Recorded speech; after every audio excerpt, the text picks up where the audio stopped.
Welcome back to another episode of the Best Small Business Show. I'm your host, Rich G, And I'm BJ Flag. and we're focusing on critical books that you should read to grow your business. These are great books.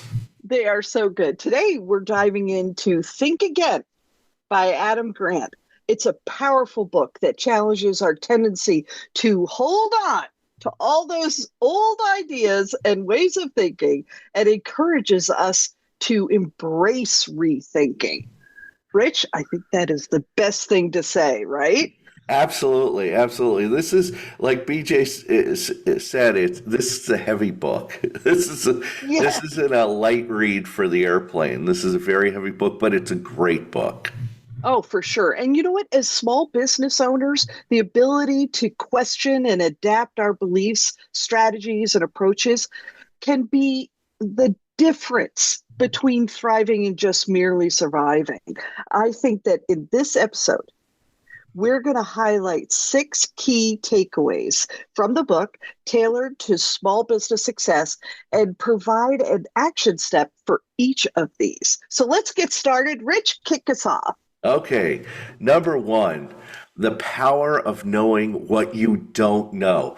This is something I Oh cover with my my clients all the gosh. time. It's the unknown unknowns. It's the knowing what you don't know. So first off, Adam Grant discusses the importance of recognizing the limits of our knowledge. Okay, in your small business, it's easy to think that, yeah, we know it all, but especially when we're experts in our field, we think, especially you've had your small business for a long time, you think you know everything. That's not the case. Yeah. Acknowledging what we don't know opens the door for learning. It opens the door for growing and innovating in our small business. It happens to me a lot because we get comfortable. We think, oh, I know everything about executive coaching. And Right. that's not the case. Yeah. And you can learn so much from everybody else, Yes. and this is not a chat GBT situation. This is a inner knowledge and, a owned knowledge. So it's so fantastic. What action steps do we have from Adam? Okay. So conduct a knowledge gap analysis to your in your business. This is so important because you need to identify the three areas where you feel uncertain and could use more expertise. You need to seek books, online courses, or mentors to fill those gaps and stay on the cutting edge. Knowledge gaps, Rich, you have such a great example of it.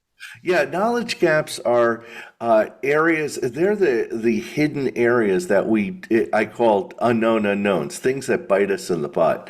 Um, Oh, we don't know things that we don't know, and so it's sitting down and understanding. You know what? I really don't know that much about ChatGPT. I really need to play with it every day yes, to yes. learn a little bit more of it. Or I don't know that much about lead generation. Or, you know what, I haven't talked to my customers a lot. So understand your knowledge gap. And the scary thing about knowledge gaps are it takes us out of our comfort zone. Oh, So yeah. we really are addressing those areas that we might be a little bit scared to recognize. So that's what a Oh, knowledge gap is. yeah. And where I feel like, for instance, right now I'm in a social media brain. It's kind of like a think tank, and people are always like, "What are you doing that? You know all there is to know about social media." It's no, no, no, no, no. I don't. No, I don't. And it is fantastic to get together once a month and really dissect what people are doing and how it's affecting marketing. So that I would say I saw a knowledge gap. I seeked out this group. Boom. Really helps so much. Let me take you to number two. Embrace the joy of being wrong. Wrong. You need to understand that Grant emphasizes the benefits of seeing mistakes as learning opportunities rather than setbacks. This happens to us all in every single thing. small businesses have setbacks can feel really personal. It could feel like it's happening to you personally. But by reframing them as a necessary part of growth, you can approach challenges with much more constructive mindset. Rich, I want to say, based on seeing mistakes, what actions could we take? Yeah, being wrong is something that we're ashamed of when we own a small business. I guess you're right. You're right. Yeah, we have to acknowledge that we're going to be making mistakes. So the action item that Adam puts together is set up monthly fail forward sessions with your team. What do I mean by fail forward? It's actually acknowledging that we are going to make mistakes, that we're going to learn from lessons and actually get your team, the people that work around you, to admit, you know what, I screwed up here and this is how I fixed it, because candidly, the other people are going to learn and you're going to learn too. And when Yeah. you, as the manager or the leader of the team, admits mistakes, that's huge when your boss says, you know what, I screwed up. So having these fail forward sessions with your team is critical. And what you do is you openly share mistakes and lessons learned and celebrate the learning that came from each experience. Like, oh, I didn't handle this customer correctly, or what could I have done differently from working with this customer? This creates a culture where growth is more valuable than being right.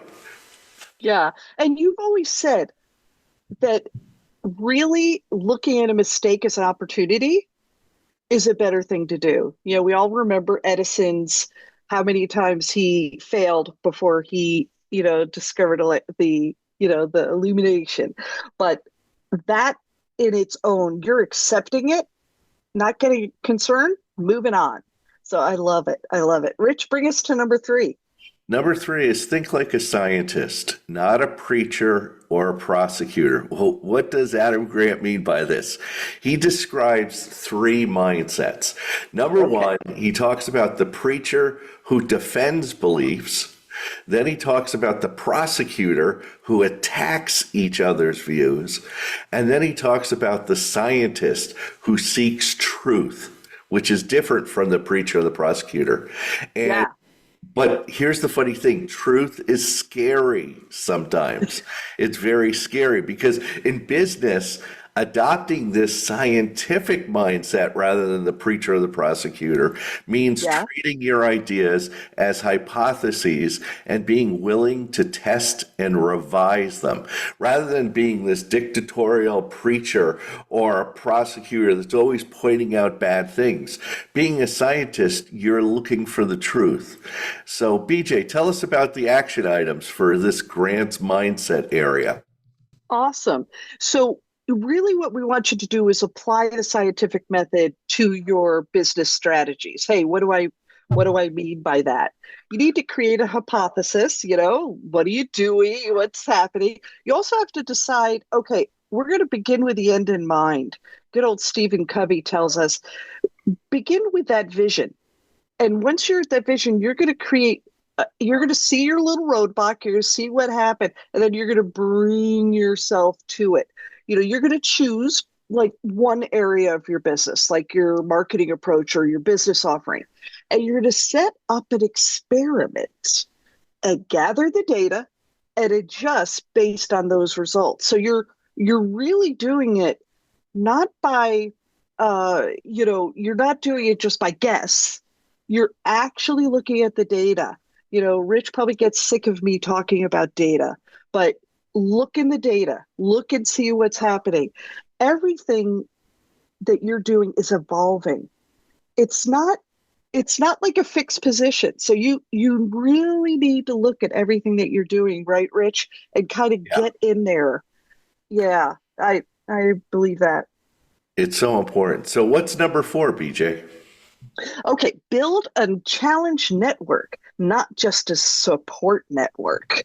So while, support networks are great, they're super good for encouragement.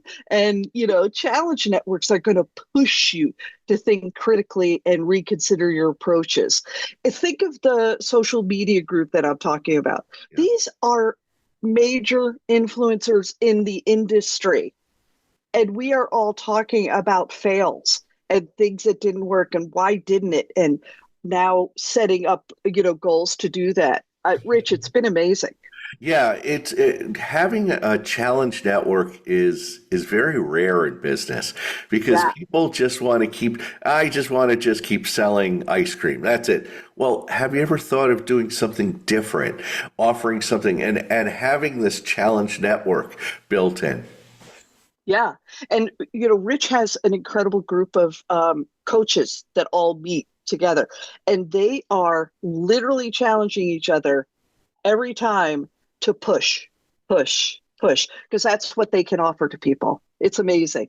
I feel that Grant, suggests surrounding yourself with these people who question your decisions and offer different perspectives. That's the little nugget that you have to listen to. You got to be open to all of this, don't you think? We need action items, Rich. Well, first of all, identify three people in your network There we go. who you trust to challenge your ideas. Now, these are people that could be peers or even people that have bigger businesses than you do, and set up regular check-ins where you present your latest strategy or challenge and get their honest feedback. That's so important. Companies do this all the time. Their questions may just spark your next big breakthrough. So it's Oh, so yeah. important to set up these people like BJ and I have. We have these mastermind groups that we go to and we talk about ideas that we have, failures that we've experienced, new brainstorms that might totally change the way we do business. Yeah, it's so exciting. Give us number five. Number five is rethink your business identity and brand. Okay. Adam Grant discusses how we often tie our identity too closely to our ideas, making it hard to change. And I do this all the time. I'm terrible about it, and we need to change when needed.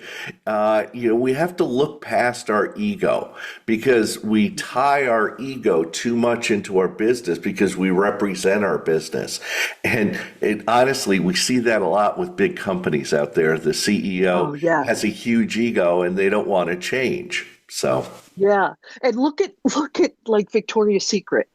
They brought back their angels and had their thing. What they didn't realize is life's moved on. Life has moved on. And when you see a business that is just crumbling on top of themselves, it's the old identity they're holding on to. And it just breaks your heart, right?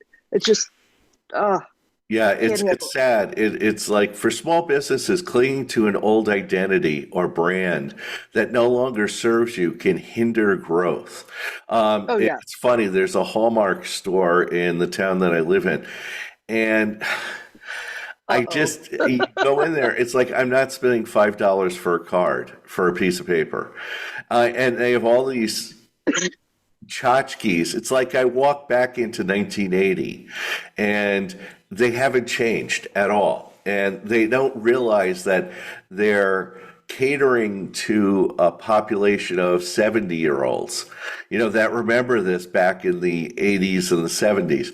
And Yeah. they're clinging to that old identity. And it's sad instead of understanding, well, you have 20-year-olds and 30-year-olds and 40-year-olds that you need to cater to. So, Yeah. BJ, what actions should we take when we need to rethink our brand? I want you to consider reassessing your brand, your business brands, and the mission statement. It's like really turning around and looking at yourself. Ask yourself if it aligns with your current goals and the market needs. If not, evolve your brand. Right, Rich? You need to kind of just move it over. Yeah, a big thing to do is start to look at your numbers. Start to understand what customers are buying what and what customers aren't Back buying. to the scientific method. Very Exactly. good. Really understanding by the numbers that they might not be purchasing certain things, or younger people are purchasing these things, or single people are purchasing these things, and understanding how to stock. I do it all the time, looking at my business and changing and tweaking little things on my website and stuff. BJ. You really have. And what I want to say about that, I'm not saying that we're skewing demographic. I'm not saying that we're always going to the young people. No, no, no, no. But what you have to understand is your personal audience matures. And you need to understand that there's an audience right behind them that is ready for your knowledge. So that's the one that you want to move, and keep pushing them. It's for sure. So I'm going to give you number 6, learn to unlearn. I told Rich that this is my absolute favorite one. One of Grant's most compelling ideas is unlearning outdated practices and beliefs to make room for new things and more effective things. So guess what? We're all thought hoarders. That's right. We want to hold on to the past practices that just no longer work and can really hinder our business growth. I would say the most effective and successful leaders let go of the past and they embrace the future. They're the futurists. They're the ones who we love. Right, Rich? Oh my gosh. Absolutely. Grant is 100% correct here. Yeah. The action items that you should take when you find yourself becoming a thought hoarder is identify just one process, just Yeah. a single policy or a single strategy in your Right. business that needs to be updated. Okay? And remember last time we were talking about that 1%, that little tiny change that you're going to make? This is what we're talking about right here. Right? Absolutely. So start a process of unlearning by discontinuing the old approach and replacing it with a new one that is more relevant to your current business environment. And BJ, I think that's it. That's all of the 6 Yes. takeaways that we have today. Fantastic book, though. Adam Grant's Think Again provides a powerful insights into the importance of rethinking and the value of being open to change. By applying these 6 lessons in your small business, you can foster a culture of learning, adaptability, and growth. Remember, success isn't just about getting it right. It's about having the courage to think again. So I loved it, Rich. Yeah, and we always like to end with go out and buy the book. Okay? Yes. Adam Grant's Think Again is packed with powerful insights that can transform how you approach your business and life. BJ and I highly recommend picking up a copy to explore these concepts further and to learn to rethink and adapt more effectively. It's a must read for any Yes. small business owner looking to stay ahead of the curve. Grab the book, start rethinking, and watch your business thrive. And we need you to keep this momentum going. Share this episode on LinkedIn, Instagram, X, and TikTok with a hashtag, The Best Small Business Show. Let's spread the word and keep this community growing.